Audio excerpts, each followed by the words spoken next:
Hello friends, welcome to Vivid Chemie YouTube channel. This is Vidyashri. In this video, I will be solving the questions from Inorganic Chemistry part of KSET 2014 Chemical Science question paper. First question is, the cyclopentadienyl group in CP4TI are option A, all eta 5, option B, 2 eta 1 and 2 eta 5, option C, all eta 1, option D, 1 eta 1 and 3 eta 5. The structure of CP4TI is written as, in the structure of CP4TI, this cyclopentadienyl group is eta 5, its hapticity is 5. The second group is also having hapticity 5. These two groups have hapticity of 1. Therefore, the right answer is 2 eta 1 and 2 eta 5. Moving to the next question. The question is, identify the species isolable to CH. From the given 4 options, we have to choose a complex which is isolable to CH. We'll see how to do that. We have to count the electrons. We will start with CH. Carbon has 4 electrons and hydrogen has 1 electron. So the total electrons in CH is 5. Now from the given 4 options, we have to choose a complex in such a way that the metal complex should have the number of electrons equal to that of CH group. We will check the electrons one by one. Option A, the metal complex is CO3. Cobalt has 9 electrons and carbonyl group, it gives 2 electrons and we have 3 carbonyl groups. So 3 into 2. The total is 9 plus 6 giving 15 electrons. This is with respect to option A. Now in option B, we have CrCO4. Chromium has 6 electrons and that of carbonyl group is 4 into 2, 8. 6 plus 8, we have 14 electrons in total. Coming to option C, MnCO5. Manganese has 7 electrons and from the carbonyl group 2 into 5, 10 electron and the total is 17. In option D, it is CO4. Cobalt 9 electrons. Carbonyl group 2 into 4, 8 electrons and total is 16. Among the 4 options, option A is having 15 electrons and this is isolable to that of the CH group. Therefore, the right answer is option A. Next question.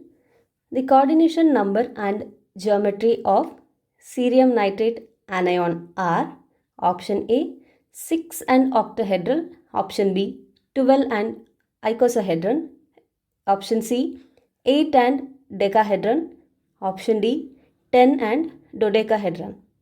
So here the cerium nitrate anion is having icosahedron structure and the coordination number is 12. Therefore, the right answer is option B. The next question is 19F NMR spectrum of PF5 gives A, 2 singlets, B, a doublet and a triplet, C, 2 doublets and 3 singlets, D, a doublet. In order to check the signals of fluorine NMR of PF5, first we will write the structure of PF5 using VSCPR theory. Phosphorus has 5 electrons in its valence shell and each of these electrons are bonded to an electron of fluorine. So there are 5 bond pair of electron for PF5. 5 bond pairs of electrons.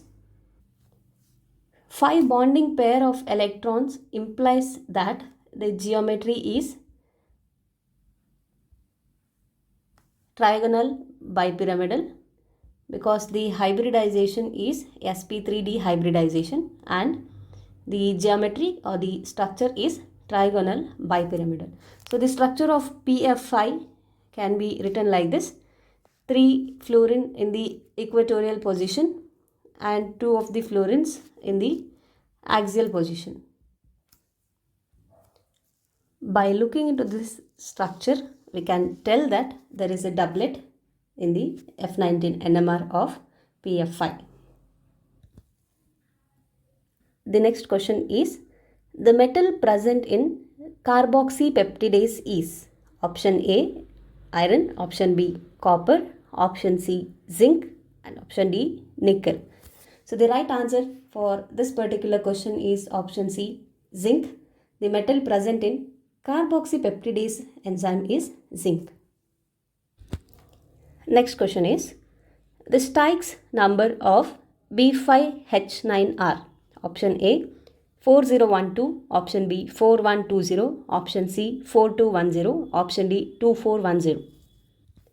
The STYX number for any borane is written based on the BHB bond present in it. The first number is based on the number of BHB bond, and the second number in the STYX number indicates BBB bonds, and the third number indicates the boron to boron bond, and the fourth number indicates hydrogen boron hydrogen bonds. The structure for B5H9 is, from the structure, now we will count the number of BHB bonds. So here we have one bond, this is second bond, third bond and fourth bond. So there are 4 BHB bonds. Now we will count the number of bonds between boron atom. There is one bond between the boron. BBB bonds are 1. So there is one bond. Now counting the number of boron to boron bonds. Here is a bond between boron and boron. Here is the second bond. So it is 2. Count HBH bonds. There are no HBH bonds in the structure of B5H9. Therefore, this is 0. So the STYX number for B5H9 is 4120. Therefore, option B is the right answer. So it happens for us that we cannot remember all the structures of boranes. So here I'll provide you a shortcut trick so as to solve this particular question. Here is how you can solve this problem using trick.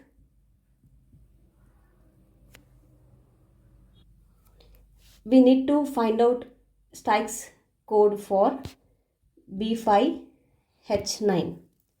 So first we will add the number of boron and hydrogen. So that is 5 plus 9 giving 14. After adding boron and hydrogens in the given borane, you will divide it by 2. B plus H by 2, that is 14 divided by 2 gives us 7 number. Now you will check with all the options. In the STYX code you will add all the number. So with respect to option A, you will add 4 plus 0 plus 1 plus 2 gives us 7. Similarly, you will check with option B, option C and option D. Here you can see that all the 4 options add up giving 7 as a number. If only one option gives you the total number that is equal to B plus H divided by 2, you can put that option as the right answer for the question. But in this case, all the 4 options, when you add the given numbers, you get it as 7. So all the options as having 7, we cannot conclude right answer by just counting the total numbers. So what do? We'll proceed further. Now we will take the sum of first two numbers. Say for option A, we will add the first two numbers 4 plus 0. That gives us 4. Now this sum of first two numbers, that should give us the number of boron atoms.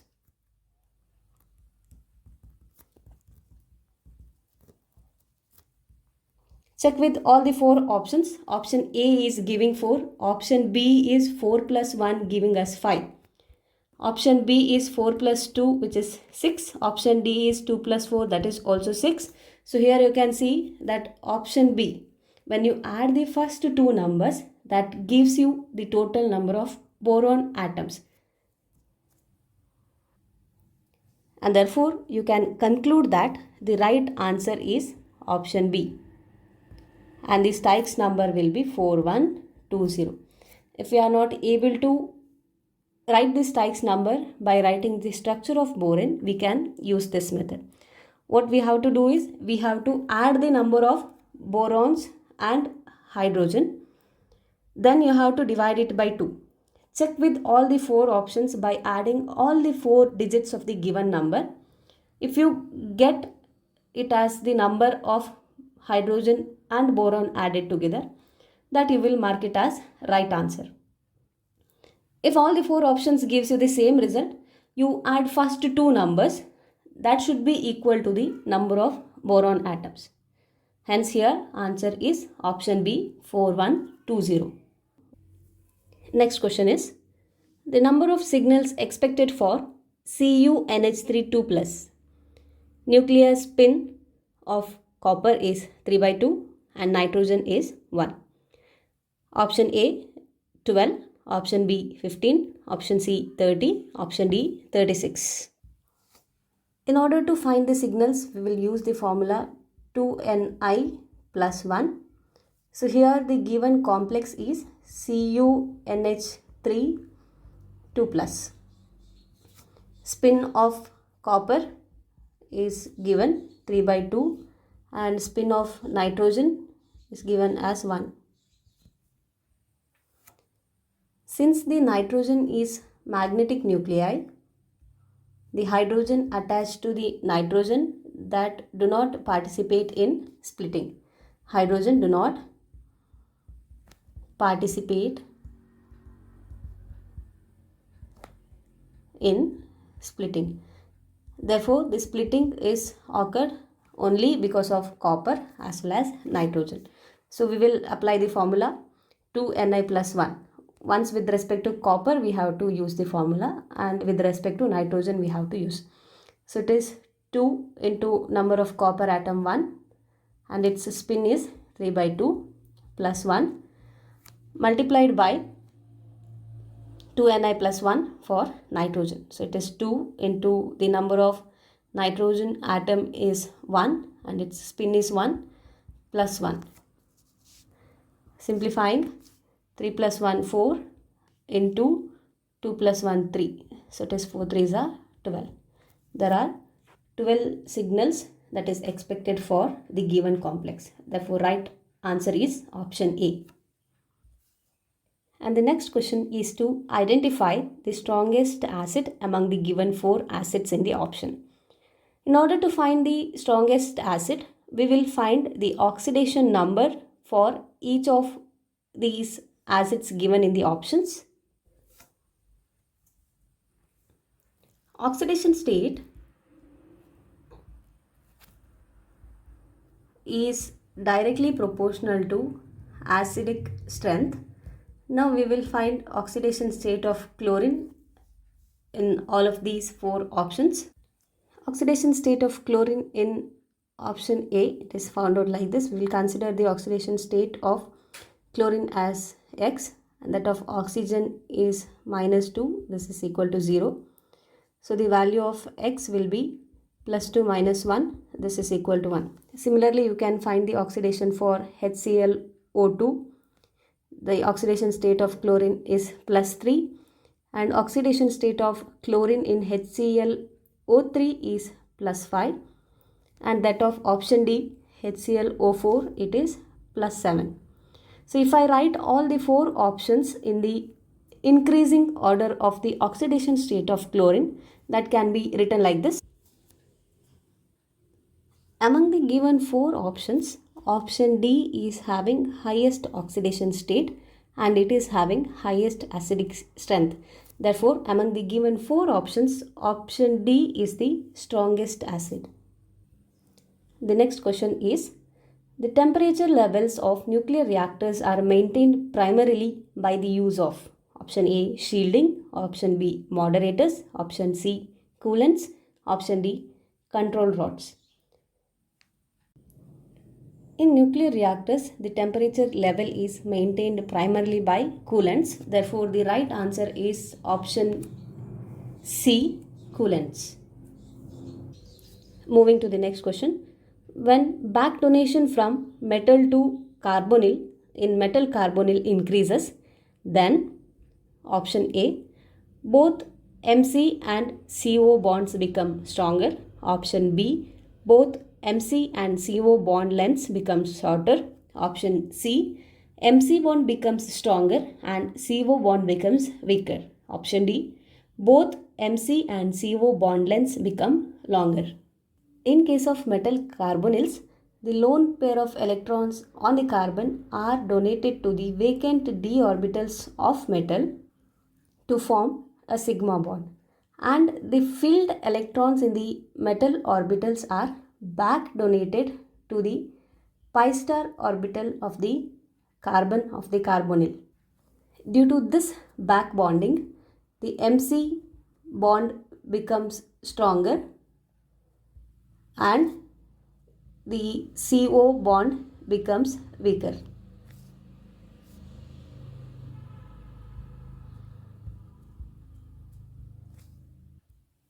Therefore, option C is the right answer for this particular question.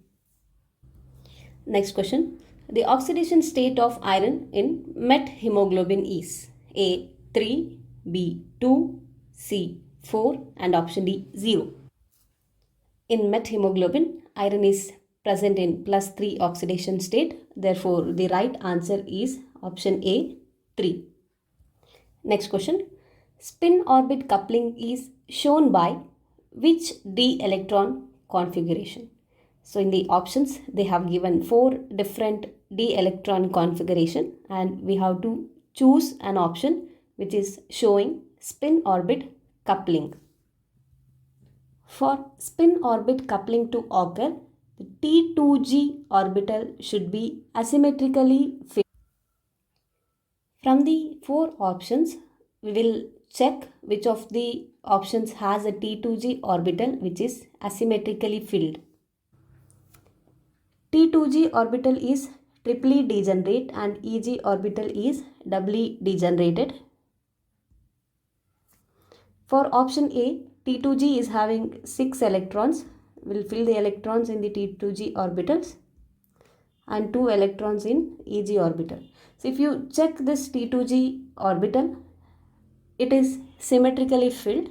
Therefore, this cannot have spin orbit coupling.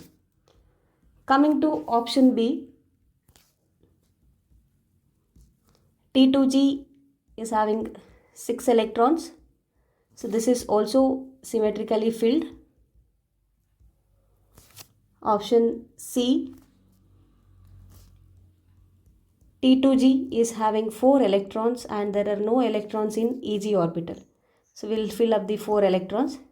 3 electrons first singly occupied and 1 more electron. So 4 electrons. Now if you look into this, this is asymmetrically filled. We will also check with option D. T2G 3 electrons and EG there are 2 electrons. So here also T2G orbital is symmetrically filled. So among the 4 options we have option C where T2G is asymmetrically filled. Therefore, spin orbit coupling occurs with respect to the option C. Therefore, right answer is option C. Next question. Cerium shows oxidation states of option A 2 and 4, option B 3 and 4, option C 4 and 5, option D 2 and 3. Cerium is a lanthanide element. Cerium exhibits +3 and +4 oxidation states. Therefore, the right answer is option B, 3 and 4. In my previous video, I have solved the physical chemistry part of the question paper. If you have not watched it, please do watch it. Link for that video will be provided in the description box. Thank you for watching. Like and share the video if the content provided are useful to you. Subscribe to my channel if you are watching it for the first time. Do not forget to press the bell icon to get notified about the upcoming videos.